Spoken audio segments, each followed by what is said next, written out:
Hello my dear student, स्वागत है आप सबका हमारे यूट्यूब चैनल नैनो स्टडी में। छात्रों, आज के इस वीडियो में हम उत्तर प्रदेश पुलिस भर्ती आरक्षी परीक्षा 2023-24 का प्रश्न पत्र लेके आया हूँ। इसको सॉल्व कराएंगे। इससे इससे पहले के वीडियो में हमने 50 क्वेश्चन सॉल्व करा चुका था। आज हम 51 से लेके और 100 तक सॉल्व कराएंगे। ठीक है, तो प्रश्न नंबर 51 है, वर्तमान में उत्तर प्रदेश का क्षेत्रफल कितना है। वर्तमान में उत्तर प्रदेश का क्षेत्रफल जो है 2,40,928 वर्ग किलोमीटर है।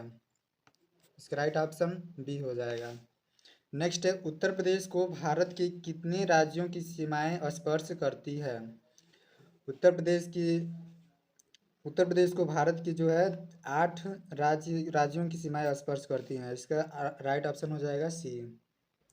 अगला प्रश्न है, क्षेत्रफल की दृष्टि से उत्तर प्रदेश का भारत में कौन सा स्थान है।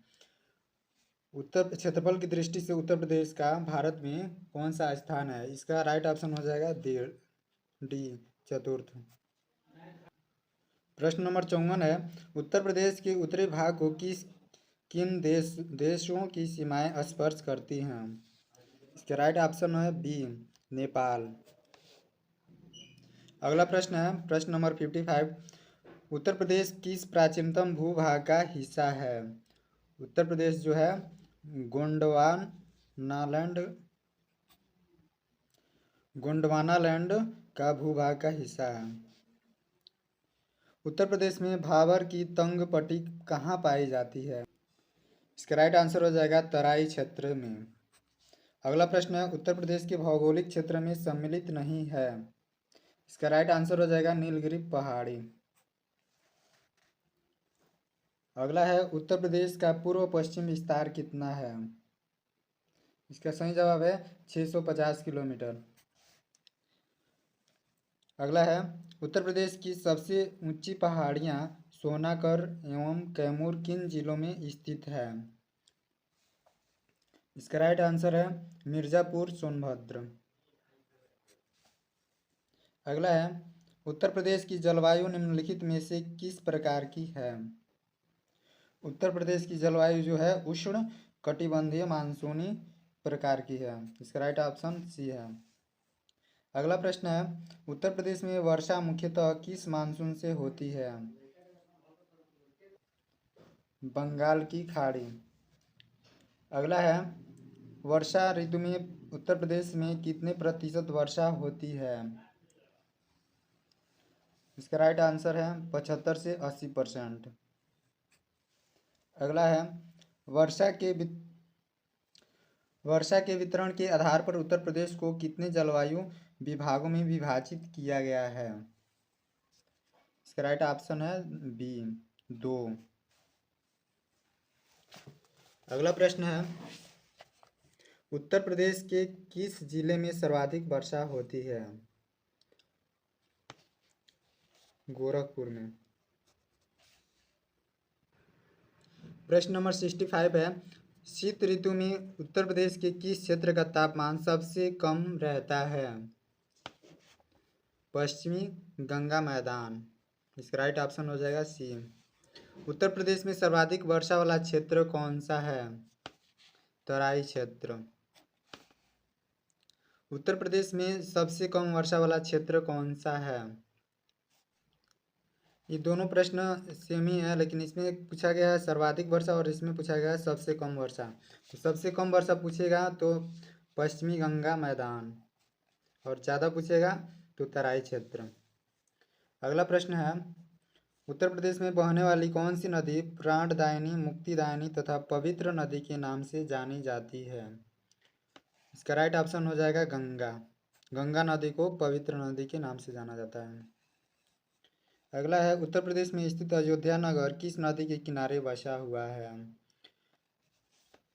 तो अयोध्या जो है सरयू नदी के किनारे बसा हुआ है। इसका राइट ऑप्शन डी हो जाएगा।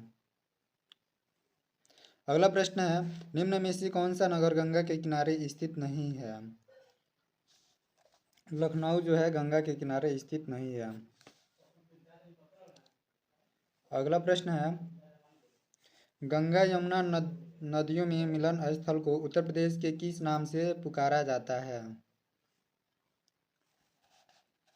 संगम। गंगा यमुना नदियों के मिलन को संगम नाम से पुकारा जाता है। अगला प्रश्न है, गंगा नदी की निम्न में से कौन सी सहायक नदी नहीं है? गोमती। गोमती नदी जो है गंगा नदी के सहायक नहीं है। अगला प्रश्न है, निम्नलिखित में से किस परियोजना का नाम बदलकर रानी लक्ष्मीबाई परियोजना कर दिया गया है? रामगंगा परियोजना को बदल के रानी लक्ष्मीबाई परियोजना कर दिया गया है। अगला प्रश्न है, उत्तर प्रदेश की प्रमुख नदियों और उनके उद्गम स्थल के जोड़े दिए जा रहे हैं, गलत जोड़ा बताएं।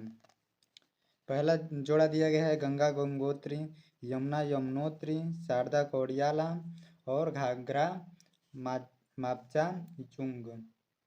तो इसका राइट ऑप्शन हो जाएगा शारदा कौड़ियाला। अगला प्रश्न है, उत्तर प्रदेश में बहने वाली पवित्र नदी गंगा किन नदियों से के मिलन से बनी है? अलकनंदा और भागीरथी नदी से मिलकर पवित्र नदी गंगा बनी हुई है।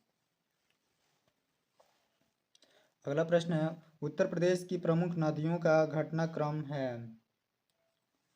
गंगा, यमुना, चंबल और राप्ती। अगला प्रश्न है, प्रश्न नंबर 77, गंगा कार्य योजना के लिए केंद्रीय गंगा प्राधिकरण कब स्थापित किया गया? 1985 ईस्वी में जो है गंगा प्राधिकरण स्थापित किया गया। प्रश्न नंबर 78 है, निम्न में से उत्तर प्रदेश में कौन सी नदी बीहड़ों का निर्माण करती है? यमुना नदी जो है बीहड़ों का निर्माण करती है। उत्तर प्रदेश का परीक्षा बांध किस नदी पर अवस्थित है? बेतवा नदी पे। लखवाड़ ब्यासी परियोजना से निम्नलिखित में से उत्तर प्रदेश का कौन सा जिला लाभान्वित नहीं होता है? रामपुर। अगला प्रश्न है, उत्तर प्रदेश का सबसे ऊंचा बांध कौन सा है? सबसे ऊंचा बांध जो है रामगंगा है। उत्तर प्रदेश की सर्वाधिक लंबी नहर कौन सी है? सर्वाधिक लंबी नहर जो है शारदा नहर है। उत्तर प्रदेश में कुल सिंचित भूमि का लगभग कितना प्रतिशत नहरों द्वारा सिंचित है? 20%, 20.5%। प्रश्न नंबर 84 है, देश में नलकूपों द्वारा सिंचित क्षेत्रफल किस प्रदेश में सर्वाधिक पाया जाता है? इसका राइट ऑप्शन हो जाएगा उत्तर प्रदेश। उत्तर प्रदेश में कौन सा जिला अवनालिका अपरदन से सर्वाधिक प्रभावित है? इटावा। अगला प्रश्न है, निम्नलिखित में से कौन सा युग्म सुमेलित नहीं है? इसका राइट ऑप्शन हो जाएगा जौनपुर और सही, यानी ऑप्शन नंबर सी।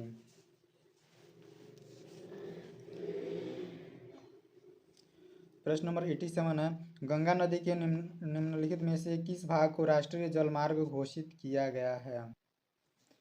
इसका राइट ऑप्शन हो जाएगा ए, इलाहाबाद से हल्दिया तक। अगला प्रश्न है, लाल परवा मार्ग राकर तथा भोंटा कहाँ की मृदाएं हैं? बुंदेलखंड की मृदाएं हैं। अगला प्रश्न है, निम्न में से कौन सा कथन सही है?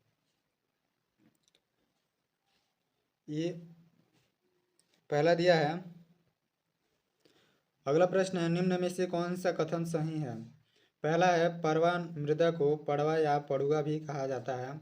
दूसरा है, इस मृदा में ज्वार यानी खरीफ और चना रबी की फसल उगाई जाती है। तो इसका राइट ऑप्शन हो जाएगा 1 और 2 दोनों, यानी ऑप्शन नंबर सी सही है। अगला प्रश्न है, गंगा यमुना मैदानी क्षेत्र का वह भाग जहाँ नदियों के बाद का जल नहीं पहुँच पाता है, वहाँ की मृदा को कहा जाता है भूड़ मृदा। जलोढ़ मृदा में किस रसायन की प्रचुरता रहती है? पोटाश एवं चूना। निम्न में से कौन सा एक कथन असत्य है? पहला दिया है लाल मृदा का निर्माण शैलों के टूटने से हुआ है। दूसरा, उत्तर प्रदेश में जलीय अपर्दन अधिक होता है। तीसरा दिया है भावर क्षेत्र की मृदा कंकरीली पथरीली होती है।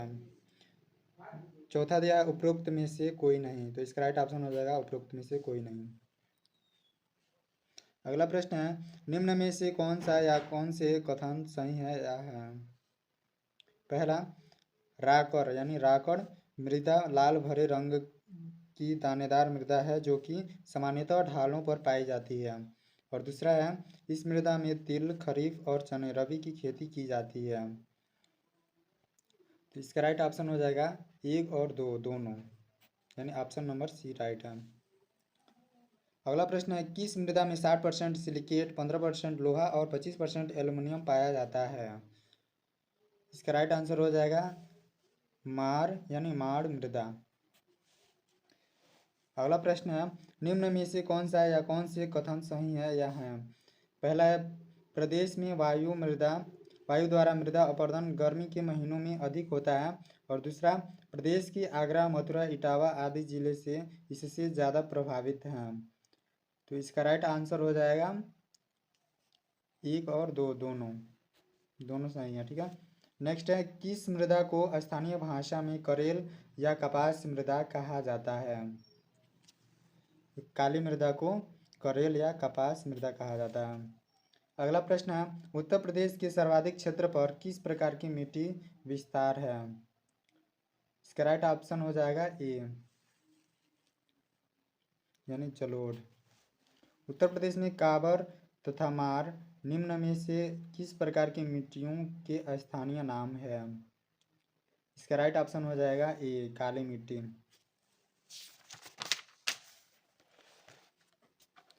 अगला प्रश्न है लाल मिट्टी उत्तर प्रदेश के किन जनपदों में मुख्य रूप से पाई जाती है?